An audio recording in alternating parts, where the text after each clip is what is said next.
Don't forget to like, follow, subscribe, and turn on notifications so that you will receive alerts when there are new episodes.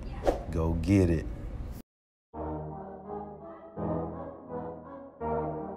Yeah. Listen, success is whatever you make it. If you want to be happy, you want to provide for your family. Live. You got to put that work in, man. You got to go get Learn. it. See, listen, this is what I tell them. Serve. I've been grinding for so long, I wake up and chase my goals. Inspire. I go out and I go get it. You're in the right place. You're checking out Chip Baker, The Success Chronicles. Conquer all my goals, then I'm living out my dream. Dig deep, go out and get it. Success Chronicles. Compete until it's finished. Success Chronicles.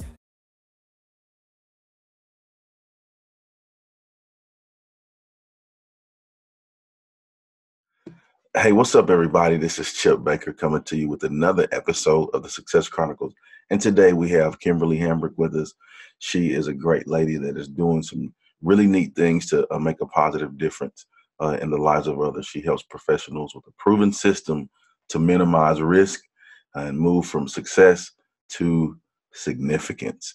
And so I'm so thankful to have her on this episode. So thank you so much. Oh, thank you, sir. I'm honored to be here, and I look forward to our time together. Well, let's go. Well, first off, let's dive into your story. Let's talk about your story and track your story from how it was from you growing up until now, if you don't mind. Sure. So I grew up loved, very loved, but I ended up having limiting self-beliefs. I was the middle child in an Italian-American family. So my older sister was celebrated, and my younger brother, who was going to carry on the family name, was honored. And me, I really was the carbon copy mini version of my sister. There are photos after photos where we're dressed exactly alike. And I can't tell you the number of my birthday pictures where she's standing right next to me, blowing out my candles. So I became the good kid, or the smart kid, if you will.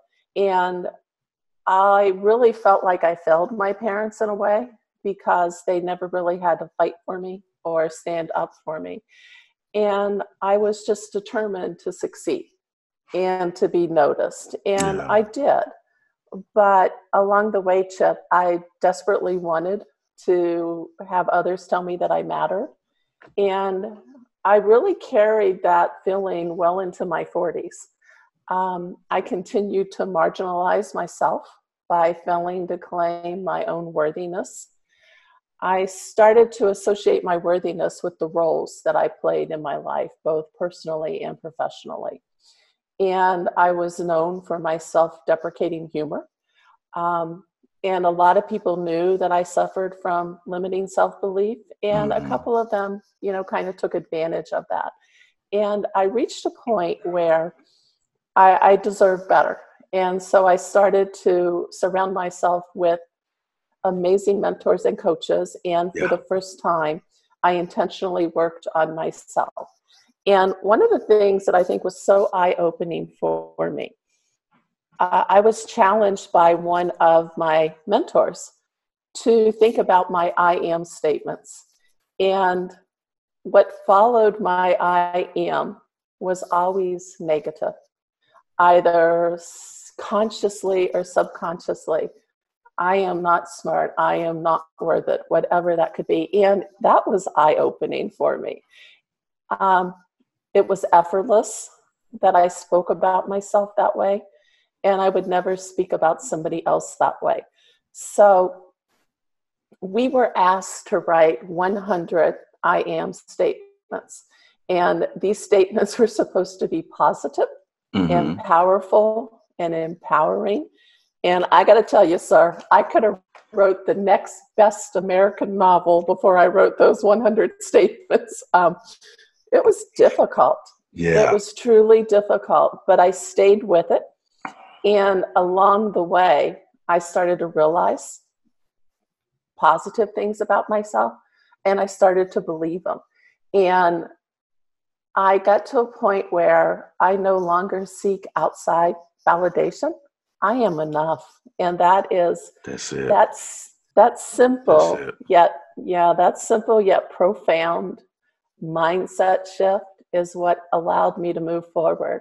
And on a personal level, I have two amazing sons. They are 23 and 26. And for some reason, they still enjoy spending time with me and involving me in their lives. And I absolutely love it.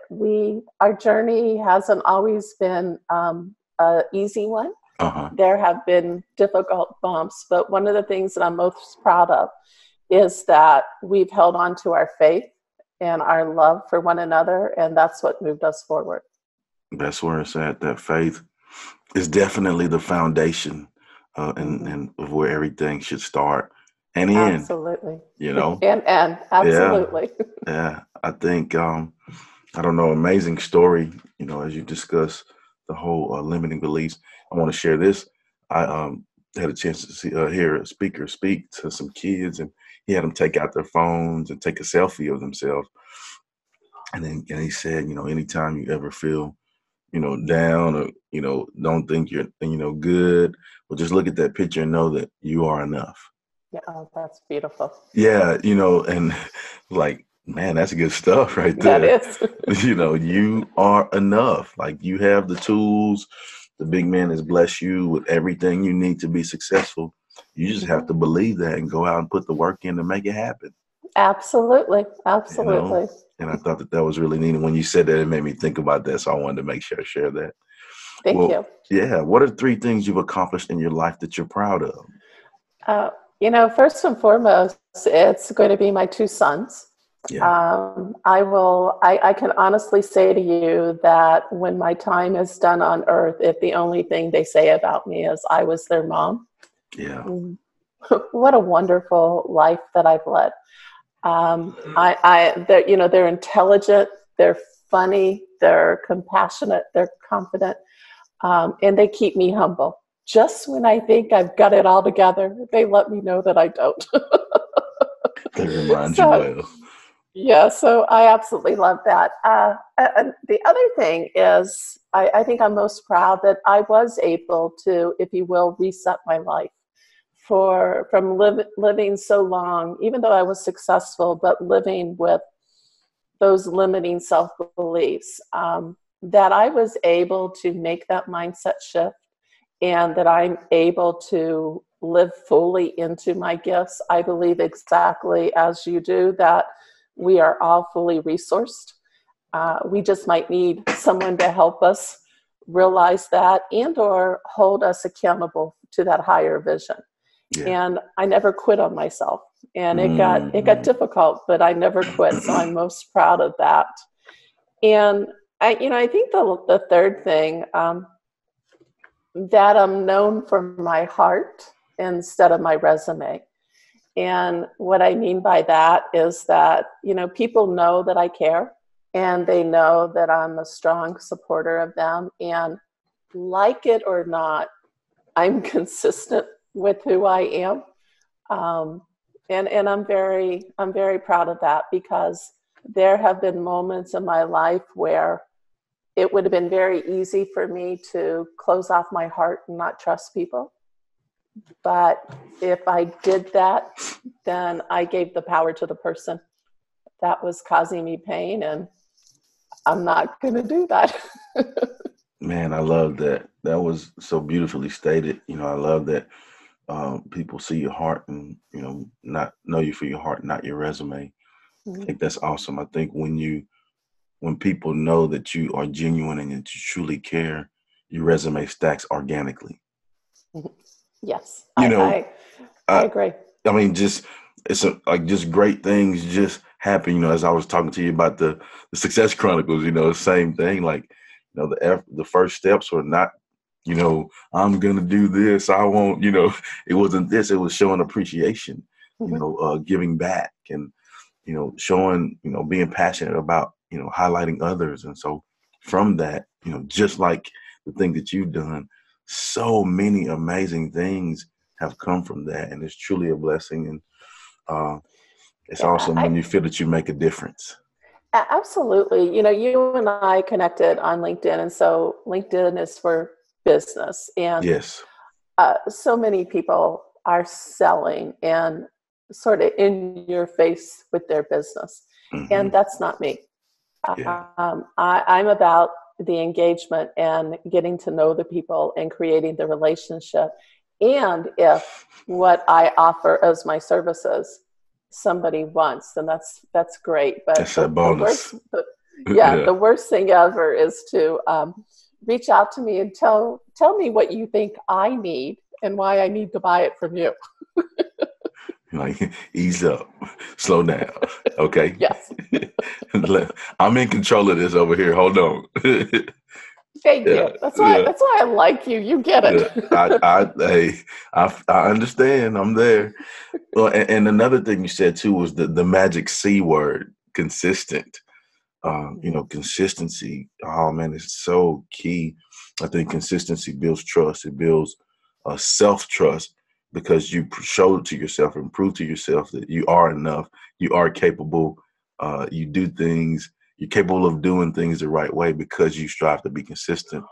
And then the next phase of that, which is bigger, I think, is it builds trust in others. And you kind of said that too, because they know that you are dependable. They know that you are consistent. They know that you are trustworthy. They know that you care. It shows, and I think consistency is so key in everything we do. I agree. I agree. Yeah. Well, let's hit on success. What is your definition of success? I would say early on, my definition of success was, what do I need to do to get to the next level? Yeah.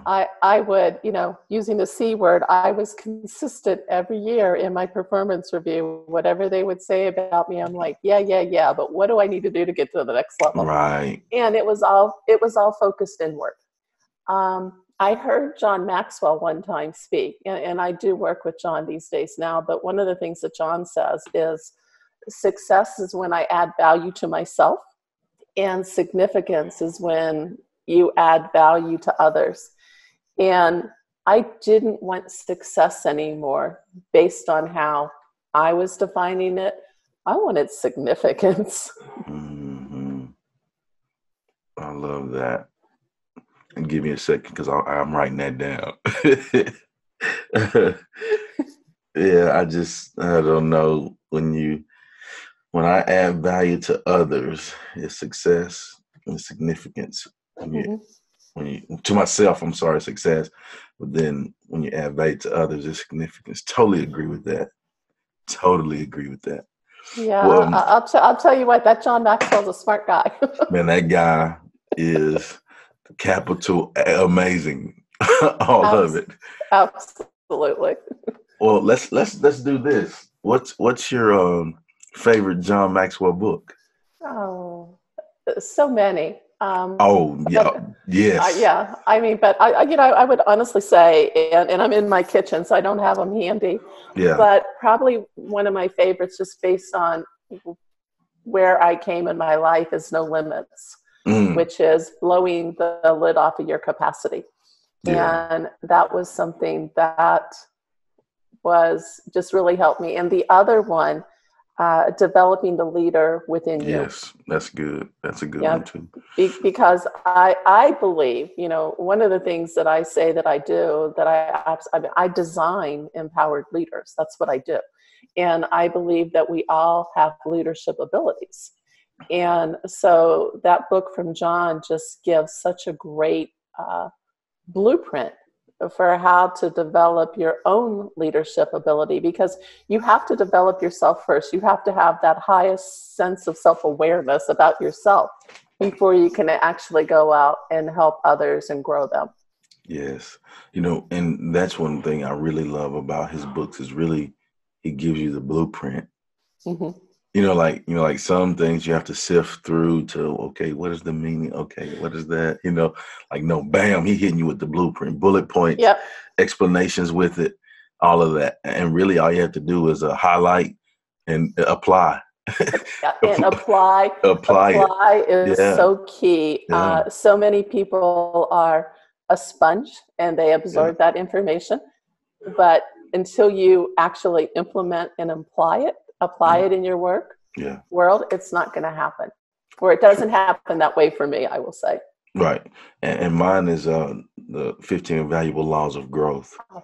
Man, that book is amazing. Like, I think I've read it like 3 times. Okay. Do you have a favorite law? All of them. Yeah, all of them. I know. No, I agree with you. All of them. You know, it's they're all good. And yet, and that's where I started to think about that phrase, simple yet profound, because, and I've shared this with John once because I didn't want to offend him, but that's how I view him. What he says is so simple, yet it has such impact. Yes. So, you know, the law of the rubber band. So when you think about a rubber band and how it stretches, we can continue to stretch and grow until we reach a breaking point. Yeah, that's it. So, yeah. I liked the addition versus multiplication. You know, how we can add, you know, by ourselves, we can add value to the world, but when we come together with like-minded, like-hearted people, what we can add, it multiplies. Absolutely. And, you know, we're a true testament of that, you know, just, you know, connecting and, you know, doing the interview and you interviewing people. You know, I just think, you know, you multiply and you add more value to the world, you know. And I don't play on the competitive plane.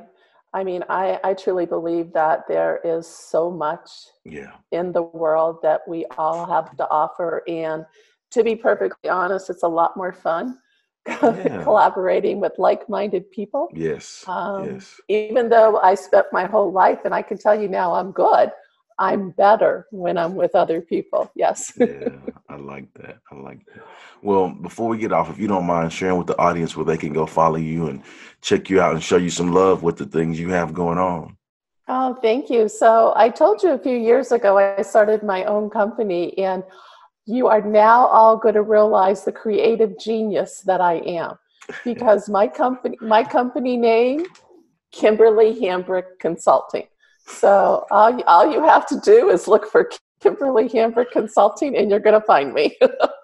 That's awesome. Well, again, I want to say thank you so much for taking the time to interview with the Success Chronicles. Had a good time, and I wish you continued success in everything that you have going on. Yeah, thank you so much. I've enjoyed it, and more importantly, thank you for giving me the opportunity just to speak with you and your audience. Yes, very welcome. And thank you guys for checking out this episode. We'll see you next time. God bless. Go get it.